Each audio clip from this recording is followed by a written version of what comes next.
I mean, that's kind of how I view it. And you're never really going to accomplish goals and be fulfilled if you just try to say, here are my 4 areas of my life. They're 25% in all of them all the time. Sometimes you got to be 30, 60, 20. I don't know the math, but you got to be off a little bit, and then it'll work itself back out, and the season will come back around for you to have that time with your family or time with another sport or to grind with whatever, or a personal goal, if you will, in competing. So, I mean, that's kind of like my take on it. So I really dismiss that whole word of like work-life balance. I love that. And I love what you said like that. I mean, you saying the concurrent training like that, strength coaches, how do you not I'm a understand what she meathead. I just don't said right know, there? But like, no, it makes sense. Yeah. You're vertically integrating your life Yes. within, if you do it within training, why would you expect to do anything other than that with your life? Right. And I mean, it's training. You map it out. All right, It's genius. you map out your life. Like, right. It's like, okay, I Yes. know this is baseball season. I know I'm going to be busy till June and my hours will be all over the place. But then you know what? I have a little bit of downtime before volleyball, or whatever But it may even be. within And then it's that, like, like you oh, have I like, you want might my have a own training. Wednesday. You Right. might have Yes. Wednesday where you have more time with your family, with Right. vertically integrated within the Yes. week, right? Like, yeah, you can look big picture, small picture. So I don't know. That's just how my meathead brain, especially when I became a mom, how am I going to stay organized? It's like, oh, well, like this is a season for this and it's going to work itself out. And then I just try to balance everything like that. but no, again, like anybody listening, like that resonates true with me because I think maybe it is when you become a parent is definitely when it changes. Cause like that for me is what happened when, especially when my first son was born, but when my second son was born, right? Like that really just changed it all. And you do that thing where you're like, okay, how can I periodize it where, they're with you. And you even talked in your video about how your athletes were like watching your kids, dude. Some of my softball girls, like to this day, one of my interns like babysat the boys so Megan and I could either go out for a date night or just to get away for a little bit. Like when you can just truly integrate the two, how amazing it is because your athletes, they see you as a person, right? Like, yes. And I mean, just back to like find good sport coaches, be at a university that has your back. Like I've traveled with volleyball with like my 1-year-old. really? And because we were going to a place where I had family, so it just like I was like, well, we just gotta survive the plane trip, and then I can pass them off and like, do it all. Like, You're absolutely right. And I just I have great sport coaches. Had a conversation. And I was like, oh, yeah, why not? Like, that's unbelievable. Good for you because that makes we talk about the 4 P's here where it's you look at a job, pay, perform, pay, career progression, personal life, sense of greater purpose. And like that definitely helps with the personal life, sense of greater purpose, like feeling like you belong to something. So coaches out there listening, like have those conversations with your coaches, not so you can bring your child on a trip, right? No, like that's not that's not the thing. It's the fact that you have that good of a relationship with the coaches that you can do those things and you can live a more fulfilled life. Cause chances are you probably coach even harder, for those girls or at that university because they value you as a human being. Completely. And then it's so good for the athletes to see. My male athletes to see like, their only female coach is still in with them like 100% and can still like be a great mom. And then for my female athletes, just to see me go through the whole process and not let me slow down a bit. Yeah, you're setting an example because not only like Kate Correa was one of my first assistants at Towson, and you talking about that right there, it reminds me of what Kate was saying, where her female athletes seeing her lifting heavy and doing these things, like it gives them someone to look up to. So for you, again, to set that example for your female athletes, like, hey, you can still be a mom and you can have a child and you can still train and you can do difficult things and you can live a life and have a career. And then, like you said, the male athletes are like, oh, wow, like this is what a strong female should be like. Like this is, I mean, it's unbelievable. Yeah. Like kudos to you for that. Like on the West Point, in fact, all my like female athletes, they're going to go in the military. They're going to have a career. And, so like, it's just like another example. But I mean, shout out to, your husband and the ability to make that work as a family too, right? Yeah. Like because chaos. that again, but like you want to talk about the periodization or the strength Yeah, you coach got to side of sit it. down with your spouse You got to and sit like, down with your high okay, performance staff, yeah, right? like when are you peaking? When am I going to peak in this? Because like for me, it can't be hunting season, but for him, like, so that's kind of how we have to. But yeah, Again, the but strength support. coaches out there that are listening to this, like you got to like, that's how you make it work. And to me, that's part of your flywheel that you've pushed in terms of being able to be successful because you have set up those roadblocks. You've set up Mm-hmm. those things in life or checkpoints, right? Where Yeah. you have that ability to talk and now you're not preoccupied at work with other thoughts. You're Mm-hmm. in the weight room when you're with your athletes. You're training Oh them. yeah. You're doing all of Mm-hmm. those things. Yeah. How has that been? So we talked about it in terms of the work-life balance, in terms Mm-hmm. of, your personal life with your athletes. How about your coworkers, anybody that you're overseeing? Like, what's been the impact of that? How do you go about leading them within all of it? Yeah. Back to just like the whole time management. I find like I'm so much more productive at work, and I, because like I Right. can't dilly dally in the office. It's like, no, I'm sorry. Like, hold your questions. I have to get this done this next 40 minutes. I'm very like, I have to stick to my schedule. And I think they all know that and respect that. And hopefully it rubs off on them a little bit to not just like, I'm guilty of like training way too well. Some days you can if you have that time block, but just letting the time get away from you. Because especially at West Point, we do have a lot of, it's not really downtime because there's a lot to do, but Yes. you have to be organized to manage your time or stuff will sneak up on you. So hopefully they will see me be like, oh no, I have 40 minutes to get this done. And then I have a meeting and then this has to get done because I can't pull my laptop out at night.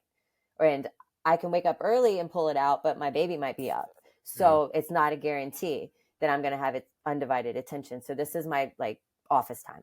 So hopefully it rubs off on them a little bit to where they can, start the process of getting organized for that next role that they have, whether it be personally or professionally. Taking a quick break from the show to talk to you about our membership site. If you find value from our podcast, you are guaranteed to find more value inside of the Strength Coach Network video library inside the membership. Doesn't matter the level coach you are, you can see all of our 170 plus lectures sorted 3 different ways. Based on the level of expertise coach you are, aspiring, established, or head, you can sort it by every sport imaginable, and you can sort it by every topic in strength and conditioning. This makes all of the content consumable, easy for you and for your staff members to be able to deep dive on any topic in strength and conditioning.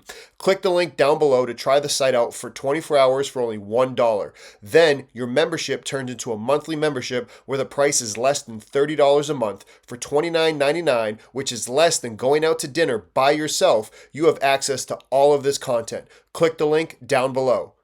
And that resonates true. There was a coach that I'm friends with that worked at a school similar to your setup where it's like, hey, condensed group of all the athletes come in and train. And then they're in school, right? Like at the Ivy Leagues, they're in school. And like you said, there's really no, hey, like there's not a lot of class conflicts because they have a very big weight room too. So, I mean, it's a madhouse between essentially 6 to 10:30 and then 10:30 to 2:30 open time, like really a lot of free time.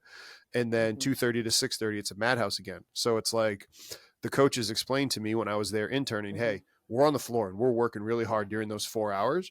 And then, maybe like Frage would leave the office so he could like detach, refresh himself, and then come back and do that work because it's like, hey, heightened awareness of on floor hours in the office hours. And you had to be really, really smart with that time. And so anybody listening to that, find ways to prioritize that. So that way your head is where your feet are.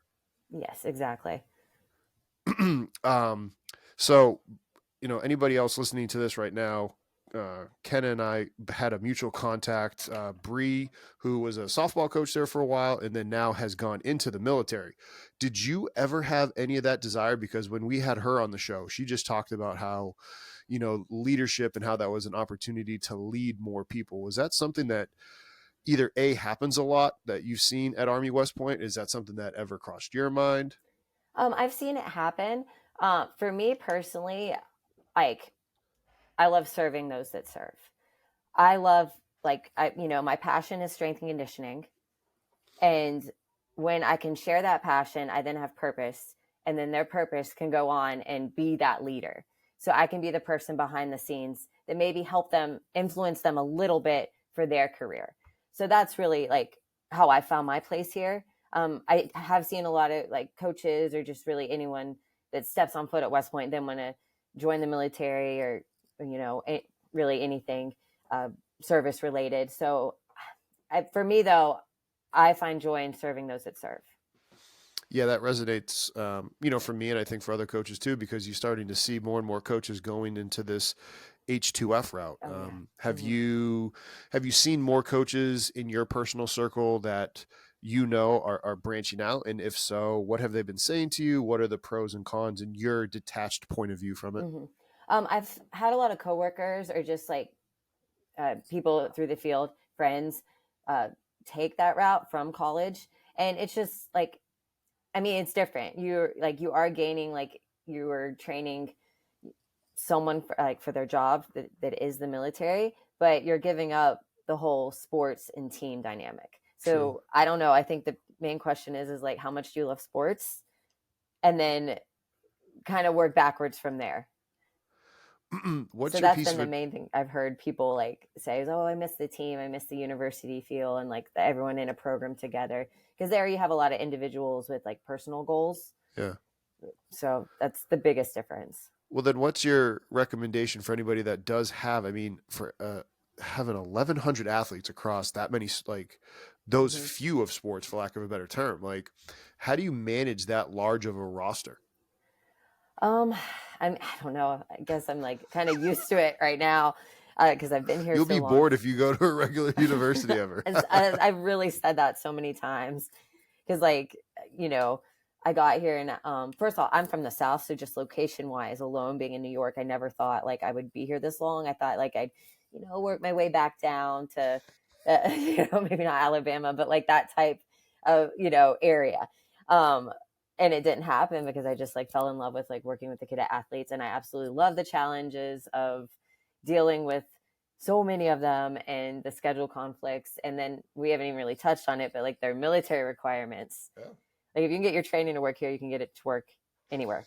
It's like really what I tell anyone that comes and joins our staff. Like if you can figure out how to program around survival swim and summer training and like the beast period that they call it in their summer and combatives and all these things that they're doing for the military, you're going to be fine anywhere else. That's actually interesting that you say that because I feel like at a lot of schools, or I'd say probably 95%, so outside of yours, athletes are probably going to do extra work on their own and you're probably trying to navigate that. But that your athletes are doing extra work and they have their requirements for the military and you almost are tertiary behind military, sport coach, and then you. Yeah. And then, it is pretty much Ivy League academic level. Really? Yes, it is extremely... I joke with my athletes all the time. Like if I'm doing weight room math real quick, I'm like, tell me this real quick. I went to Alabama. You're here. Like, just kind of joking about it. Cause they really are brilliant. Which like you kind of gets lost in the fact that they're also going to serve their country, but you have to be very smart to go here. So there's that too. So then I don't know if that makes us third, fourth, whatever, but, I don't know. You have to wear a lot of hats and like learn outside of just strength and conditioning about what really is going on here and talk to them about what their daily stressors are. It's probably gonna be things you never heard of. But yeah, with time you'll learn. Yeah, I guess you're not able to just make the same basic like, oh, you need to sleep and have good nutrition because it's like, well, if they have something that they literally have to be awake for and they don't have the ability to get that sleep or nutrition because what does that, again, respecting the privacy of where you work, but how do you navigate through the sleep and the nutrition part of it in your world as their athletics coach too? You have to ask the right questions. And I would say this at any university where you are, because they're all set up a little bit differently. You all have a different kind of, type of athlete that's recruited there, whether it be like level or culture or whatever. You need to ask the right questions about, like, let's not talk West Point, but just like, where does your team go for pregame meals, for postgame meals, or where do they hang out on the weekends? Find that stuff out and then kind of work backwards of like, okay, well, here's some good food choices you could have there. You like this type of food? Okay, well, here's a easier and cheaper way to make it in your dorm room. I think, like, so just not even West Point, it's just getting to know your athletes and asking those questions. And, the time management conversations, it's on a larger scale here, but all 18 to 22-year-olds need to learn that.